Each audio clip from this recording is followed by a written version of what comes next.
Hello, this is Doc Popter with the third of my video essays, where I talk about aspects of my research into popular music and narrativity. Today's subject is one of my favourite things, Jeff Wayne's musical adaptation of War of the Worlds.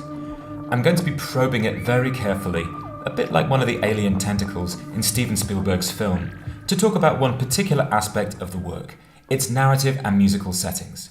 But first, a bit of background. American composer and producer Jeff Wayne created his album in 1978. It's gone on to be a popular classic and one of the top 40 best-selling albums of all time in the UK. Now, you might be forgiven for thinking that Jeff Wayne was the original writer of the story because he's been so successful at turning his version into a brand. But that was in fact Englishman H.G. Wells who started serialising the work in 1897. And this musical adaptation has itself been adapted into a number of secondary adaptations, or sub-adaptations as we might call them. These include a whole raft of computer games, and since 2006, a series of touring theatrical shows. And when most people imagine the Martian fighting machines of the story, it's generally the one on the LP sleeve and album booklet that appears in their mind's eye first, not the first illustrations for the book in 1907, or the machines from the two Hollywood film adaptations. What is a musical adaptation, though? How do we define this, and where are they most frequently found in popular music? Well, the most obvious place to look is on the stage. Operas and subsequent forms like operetta, musicals, rock operas, and so on. These have tended to adapt from pretty much everything, from novels, short stories, epic poems and folklore, to more recent popular media, films, television, and even video games, in the case of the Chinese opera Legend of Sword. You can even adapt the other way, from popular music. These examples are much rarer, like playwright Tom Stoppard's radio dramatisation of Pink Floyd's Dark Side of the Moon called Dark Side. And then there are examples of adapting within popular music, like the Beatles' Yellow Submarine, i.e. from a song to an animated musical film. But when we say musical adaptations, we don't really mean just music. When you go to see a stage musical, you also get visuals, and often sections where people are talking with no music at all. This makes most musical adaptations multimedia or multimodal adaptations, because music combines with other modes, such as the visual or verbal. So even a song is multimodal because as well as music, it's got words in it, in the form of lyrics. And these two elements combine to form something more than the sum of their two parts. But what about instrumental music? Can this in itself tell a story? Well, a lot of this depends on whether we agree that music, just by itself, can convey meaning or express anything semantically or mimetically or narratively. In fact, musicologists and other scholars still don't really agree on this issue after more than a century of arguing, so there isn't a straightforward answer. With 19th century program music, like Richard Strauss's version of Don Quixote, you, the listener, getting a sense of story from the music really relies on notes being provided for the audience, which tell you how to listen to the work, and what, for the composer, is the meaning. With purely instrumental progressive rock albums, like Bo Hansen's Lord of the Rings saga, would we have any idea what the story inspiration for the album was? Or that the location represented here is the elven kingdom of Lothlorien without reading the album and track titles? Almost certainly not. But fortunately, I can leave these issues aside here because Jeff Wayne's album is fully multimodal, despite containing long passages of instrumental music. In addition to the music, the illustrations on the sleeve give us important bits of story information and allow us to build a larger mental picture. But more importantly, there are words, not just in the lyrics of the song, but in large chunks of spoken narration provided by English actor Richard Burton, or in a later version Liam Neeson, as the voice of the journalist in the novel. The musical adaptation uses different musical strategies at different times to convey different aspects of the story. There's narration when we need to move the story on or change setting. But suddenly there was a change, the passing of something. Then there's often instrumental music to translate the dynamics of an exciting battle scene.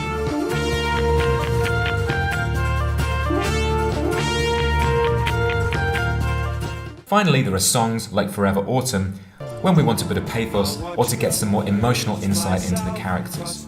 It's also a successful abridgment of the original novel, squeezing the 5 or 6 hours you'd spend listening to an audiobook into just over an hour. It mostly preserves the structure and sequence of events in the novel, as well as lifting passages of dialogue and description straight from its pages.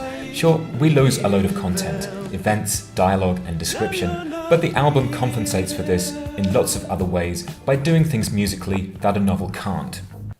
As both the original novel and the album famously remind us at their respective beginnings, the story is set in the last years of the 19th century. Now, this idea of fidelity is pretty important in the album. Jeff Wayne was granted a swathe of additional rights to adapt the novel into computer games, the stage show, and more because he had convinced the estate of H.G. Wells of his intention to stay faithful to the original setting of the novel.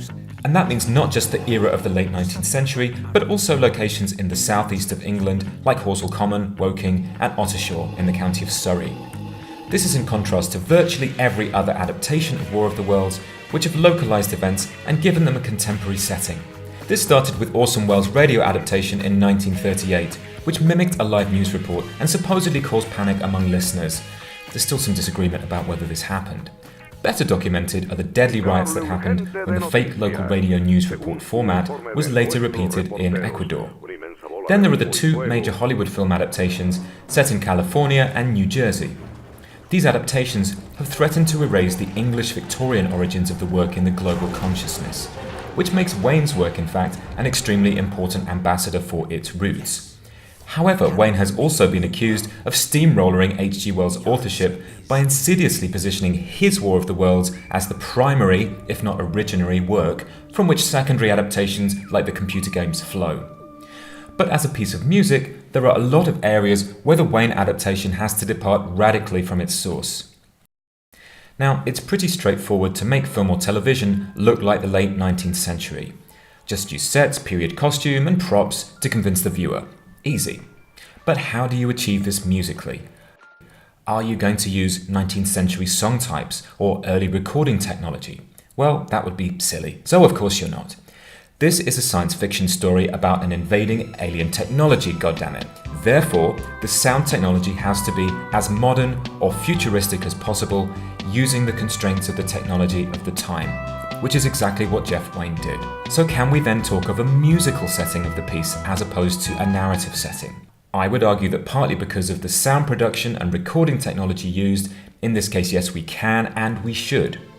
This musical setting is very clearly 1978.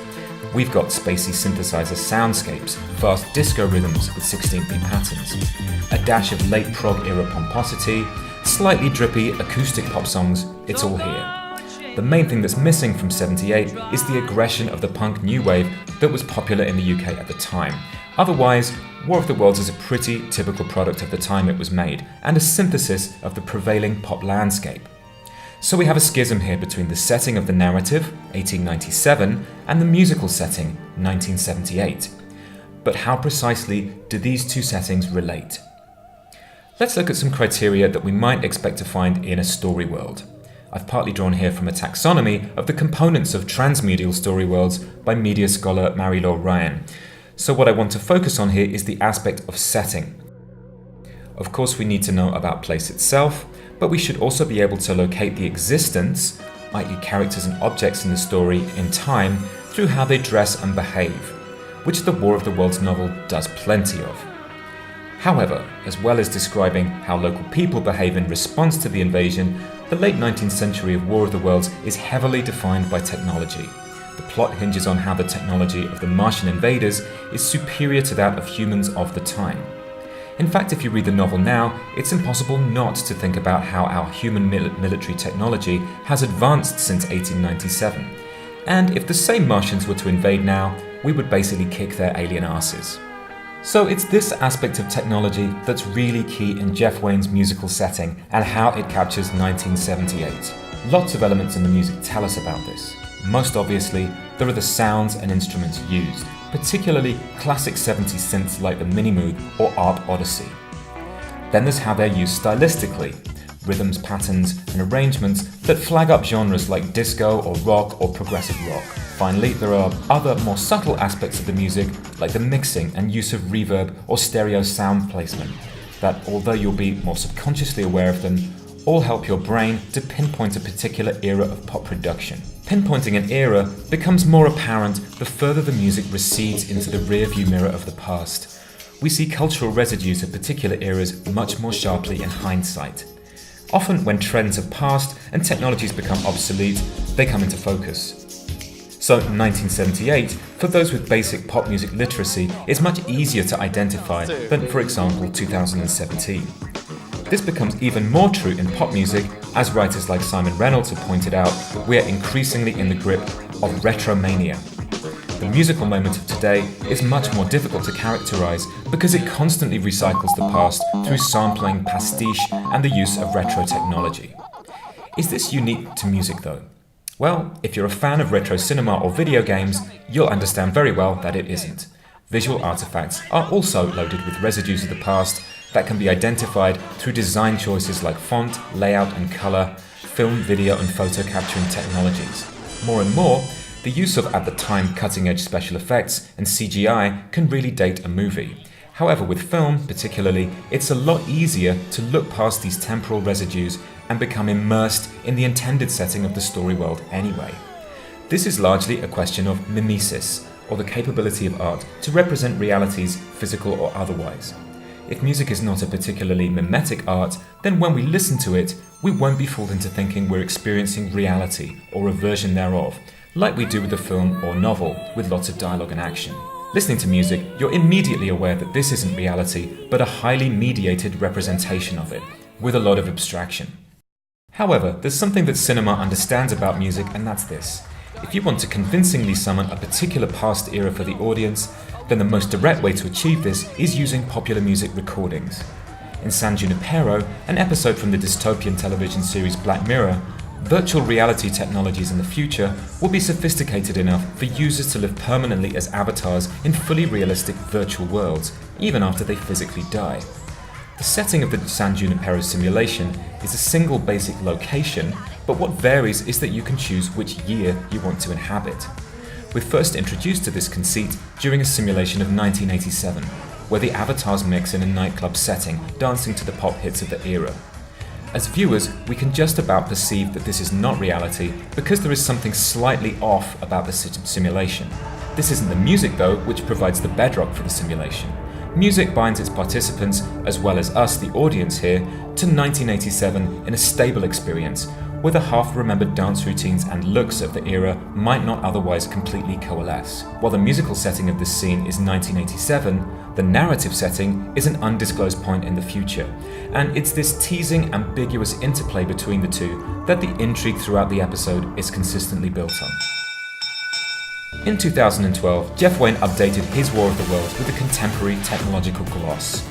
It doesn't really sound like 2012 though. The foundations of the 1978 music production style are just too indelible.